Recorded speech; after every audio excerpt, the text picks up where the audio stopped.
I'm still reeling from the fact that Riley said he agrees with me when I disagree with Carter. That's a first, and I love it. What's topic two today? Topic number two, we are looking at Jonathan Givony's latest mock draft, and we're going to look at the lottery. We're going to look at picks 15 through 30, and we're going to look at the second round, and each name a player that we are higher on than his consensus. This is all positivity. I know you did overrated, underrated. We're going to stick strictly with the positives this one and just, kind of see where we stack up with someone who might say is the torchbearer of the mock draft world, the golden standard, if you will. So yeah, I sent you Gavoni's mock draft. Pull it up. Let's get into it. All right. So one player from the lottery that we're higher on than everyone else. Then yeah, or then just Gavoni's Oh, mock. then Gavoni. Mm-hmm. Ooh.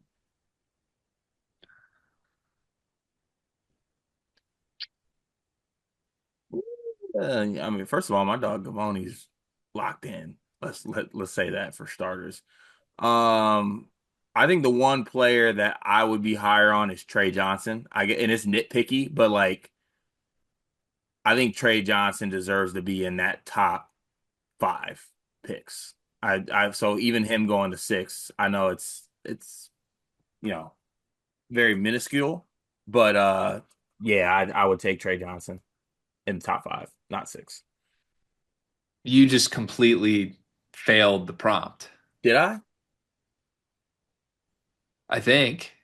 I think No, I it's someone you have to be higher on. Like if I think Gavoni has Trey Yeah, Johnson I'm higher six. on Trey Johnson. He has I thought your ask was to look from the 20s into the second round. No, we're gonna do that next. We're doing one from each segment of the Oh, Yeah. draft. So we're going someone that you're higher on than Gavoni in the lottery, someone you're higher on in the 15 to 30 range, and someone you're higher on him in the second round. got it. Mhm. Okay, Sorry for the confusion. I'll, got it. I'll I I'll wasn't tap the chest and confused. say that's my bad. I wasn't confused. I was also going to go with Trey Johnson. I know G's going to be mad at me for that for agreeing with Carter, so I'll say Khan. I still look at Khan as a top five guy. I know both of y'all had him as an overrated guy. I just think he's like NBA ready right now, and I think the pick and roll playmaking gives him a much higher floor than like your typical spot up shooter. Hmm. Okay. I would like Carter to know that he has to turn in his Derek Queen credentials because you just advocated that Trey Johnson is underrated for being one spot lower than you think Trey Johnson should go, when Derek Queen himself was picked 11th per Gavoni, two spots behind Colin Murray Boyles. Yeah, that I didn't see that. I didn't scroll. All right. Well, That's you on have to me. turn your credentials in. I will take Carter's player. I think I'm the only person on earth that believes in Jace Richardson. And if I need to be the only one that will, I will. I think this kid should go in the top 8 in this draft. Gavoni has him going 13th. He's too smart, too skilled to not work. You're not scared off by the height? Not at all. I'm much more impressed by what he then did after measuring short by basically winning everything. He was top 5 in vertical, top 5 in shooting. The kid consistently outperforms everybody in everything. Yep. Gosh, I was such a Jace believer until I saw he's only 6 foot. I Six six wish that the wingspan.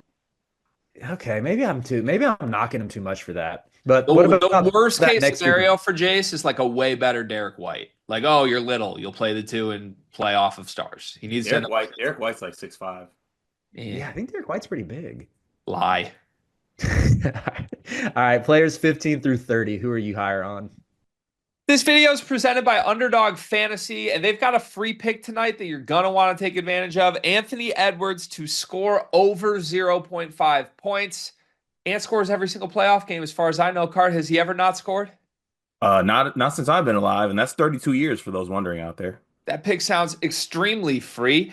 Promo code SLEEPERS as a first-time depositor at Underdog Fantasy. You can get up to $1,000 in bonus bets and a free pick. This is the shortest ad read we've ever done. You're welcome. Back to the video. I gotta get my con nipple arms up to my mouse here. Let's see, 15 through 30. Y'all can go if y'all have one right away. I think Thomas Sorber's a lottery pick. I know he's injured. I don't care. I just think he can do everything on the court that you want in a modern big man from I know the jump shot like looked iffy this past year, but good passer, good defender, sick athlete, plays above the rim, good motor as well. I trust him to figure out the jump shot. Mm. So for me, I'm gonna dip into this just because I was high on him in high school and college, and I feel like I've always seen him in this range. I'm an Asanul guy. And like I think I see Gavoni has him at 21 to the Jazz. I think that'd be a great pick for him. I think Asanul is a lottery talent. I maybe like he didn't measure good enough and people don't know what position to play him at necessarily. But I think he was very productive. I think he's a high pedigree kid. He's a winner. At least at the high school level, he was on the Montverde teams. Georgia, maybe not so much. But I always liked when he played. I liked the motor. I liked everything about him. So I think it's worth it that you could possibly getting a lottery level talent that maybe still needs a little bit of development. Sorber would be my pick, but for differentiation, Yaxel Lenneborg. He's 29th per Gavoni. I understand I'm supposed to want Yaxel back and to bash his draft stock. Nothing I've seen says that this kid should go that low. I think if Danny Wolf is going in the teens, Yaxel should be taken before Danny Wolf. I think he's just a flat out better player. And yeah, I'm a little bit surprised he's not based on how he's measuring. Back there. Somewhat like Yaxel adjacent. What do y'all think of Rasheer Fleming? I gotta watch more tape to be honest. I've only looked at Yeah, numbers. he's got poppy stuff highlight wise. All the measurables and stuff are great. Don't get me wrong. Um, I feel like I just need to do a little bit more there. I don't know. That's fair. I mean, I've just been like watching his tape for the first time in the past couple of days, but I think he seems very Yaxel-ish to me, but no, it just doesn't seem like anybody's really talking about him. But I get it's because Yaxel has the Michigan implications and all of that. But we'll end this with the second round guy that you're higher on than Gavoni. Mm. The consensus would be Cedric Coward, but Mm-hmm. I'm gonna say Kobe Brea. Kobe's Hediford's in here too. I'm like so I don't know, man. Brea has the size. It's just like the I mean, I guess there's a very clear archetype for those Just guys stick sticking in that the dude in the league. on a wing or a corner and tell him to gun. I think he can do it. It's like Kyle Korver will be the poster child for that, where it doesn't like you can be so elite at one skill and have the size, it doesn't matter what you do defensively. So I see that.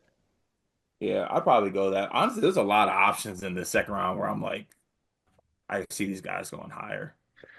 I love Reno. That's been well documented, but I want to talk about Yannick just because I think like looking at like Yannick just crushing all of the athletic testing at the combine. Plus, when you look at his numbers, his advanced stats from this past year, he profiles very similarly to guys like Mark Williams, Derek Lively, Walker Kessler, to where I'm like those dudes, the rim running athletic freaks who can just anchor a defense as well are so valuable. And I think I ranked him. I still had him as like an early second round pick when we did our big boards, but I'm starting to wonder if even I was too low on him when I submitted my rankings. I wouldn't be surprised to see him go like late first or something.